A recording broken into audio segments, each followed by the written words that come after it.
Hi, I'm Gary from Snow Patrol, and you're watching Billboard.com.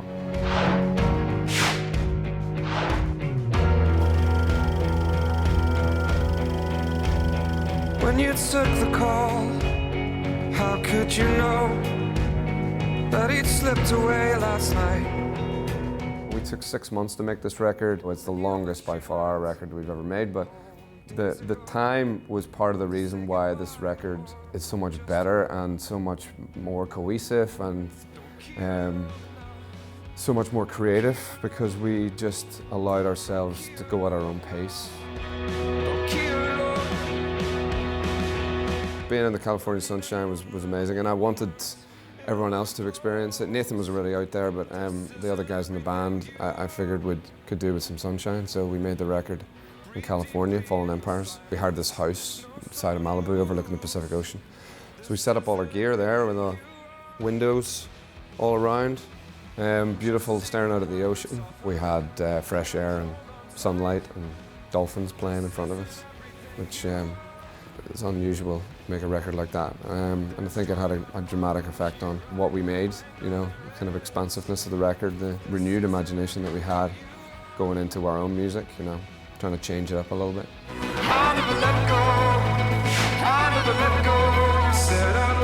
The album is bookended by two stories of two people that I met, homeless people that I met in Santa Monica. I'd meet him pretty much every day at some point, and he would always not remember who I was. But he told me, I can't remember what the story was that particular day, but then at the end of it I said, that's me, I'm away. And I said, take care of yourself, you know, man. And he said, and I was walking away, and he shouted after me, I'll never let go. Don't worry about me, I'll never let go. And I went, what the fuck? Okay, that's, can I make that into a song, man? I'd asked him flat out, and he was like, yeah, man, you do that. It's like we just can't help ourselves.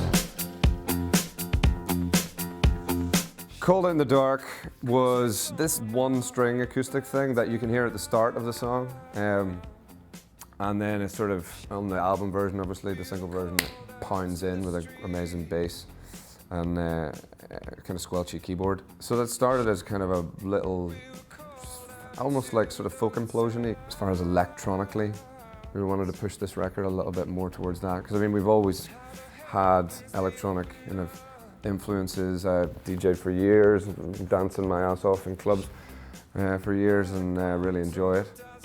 But we'd never really pushed it to the front of our music before until this record. So that was kind of the first foray into doing that this time.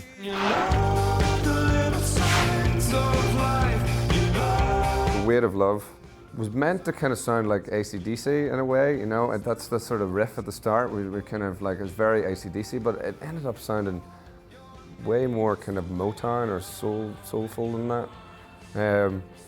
So I don't really know where we got lost on that particular journey down the road of AC/DC rock and roll, but it was a good path to find ourselves down, and very heavily inspired by the, you know, California, that one, you know. There's a lot of kind of sort of Easy Rider kind of references. Hopefully not, you know, the way Easy Rider ended, but you know, certainly the initial stages. You can't find the phone, so you can call it off. Next up is the This Isn't Everything You Are.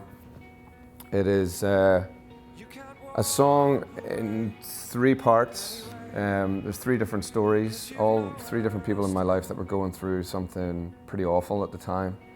And I kind of wrote a song for them to kind of try and protect them, to show them that there was people that were there for them whenever they needed, you know. Sometimes it's hard to just reach out, it's hard to ask for help.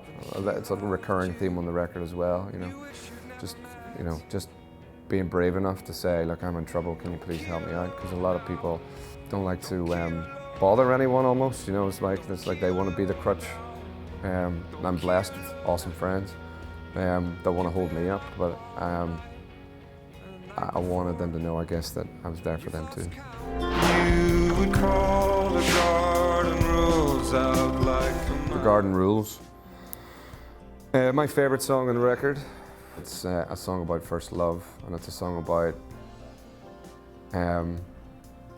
how that love, even if it's not reciprocated, changes you forever because it opens your eyes to something that you hadn't been able to see before.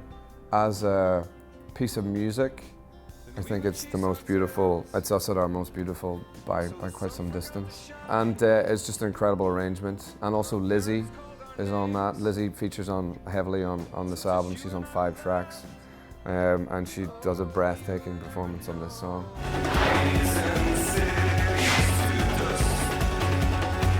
Next up is Fallen Empires, the title track. Made the title track because we'd never done anything like Fallen Empires before. It's fucking insane, really. I mean, it's like Irish folk techno. I don't know what it is. It's become a kind of a live favorite already. You know, people's like just watching people react to it is like their jaws are just open the whole way. I'm like, oh my God, it's like being strapped to the front of Concorde or something.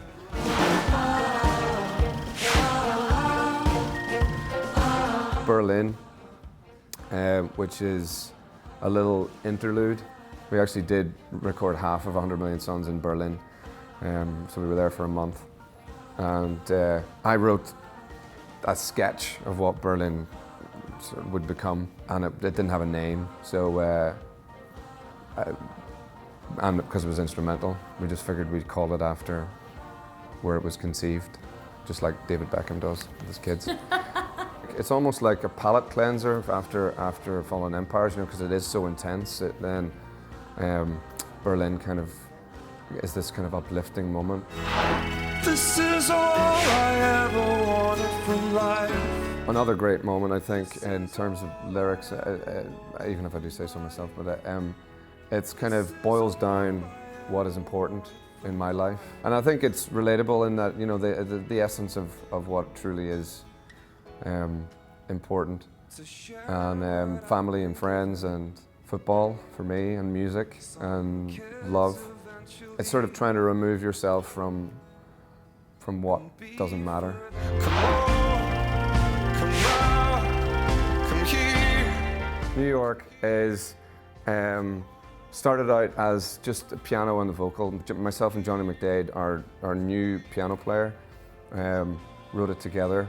Again, a brilliant arrangement by Owen Paulette that sort of set it on fire just at the very end. We were having so much trouble with it, trying to get the arrangement right, but he came in and saved our asses. And that's another thing about this record, is that it's much more collaborative than we've ever been before, because generally we do make records in the middle of nowhere in Ireland and it's hard to get people to come visit. But when you're making a record in California, it's a lot easier. The song is about kind of realizing what the truth is, realizing again, sort of like lifening, and that what really only matters is love, is having love in your life, be it family or friends, and that everything can be boiled down to that, really. And maybe that is the meaning of life. And that the lies of the first verse were kind of preventing me from seeing the wood for the trees, you know, because I was trying to protect myself by putting on a front, putting on a face that wasn't really mine, just to kind of as a defensive mechanism. And everyone does it to a certain extent. So it's kind of removing those veils and just being yourself. You can hear those distant bells. This is Lizzie again singing on this. I mean, she really brought the song to life as she did on all the songs. She came in for the day and sung on 5 songs that made the album. Actually sung on 6 songs and just blew us away. Her album Catching a Tiger was like something I listened to a whole bunch, and we wanted to get a female presence on the record. I had the idea from Neil Young's Harvest. Linda Ronstadt kind of recurs on the album, and she came in and did a day's work with us. And what a day's work it was. It was extraordinary, you know. She sung on 6 songs. She did countless harmonies on each of them. And no one else in the band, in like the collaborator, did a day's work like she did in our studio for that album. A symphony, slow music of longing. Next up is the Symphony, and that is the crazy song. It's you know, kind of electro-ish song, which seems to sort of remix itself at the end. You know, it's kind of a pop song that has verse and a chorus and verse and a chorus, and then goes into this mad end section, which took us forever to do. I saw your face. Then The President, which again is about a story about a homeless guy in Santa Monica. In the end, we just took it down to a piano, and it sounded amazing. Because it's so heartbreaking with just a voice and a piano. And then Owen heard it and he loved it, and he said, "Can I do an arrangement?" We were like, well, it sort of might upset the balance because we just want it to be really sparse. He's like, "Give me a go." And then, my God, it blew our effing minds.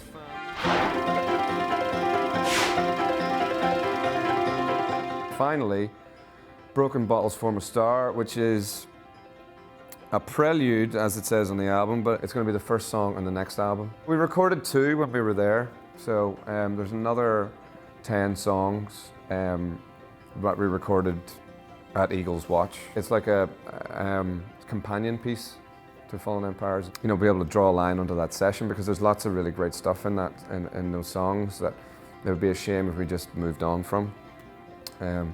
But yeah, that was the intention, the prelude to make it, you know, to make them a two album thing, you know. I guess if we're speaking ostentatiously about it, it would be our, you know, Achtung Baby and Zooropa, but that is rather setting our sights high. But yeah, it's certainly a lot more to come from that session.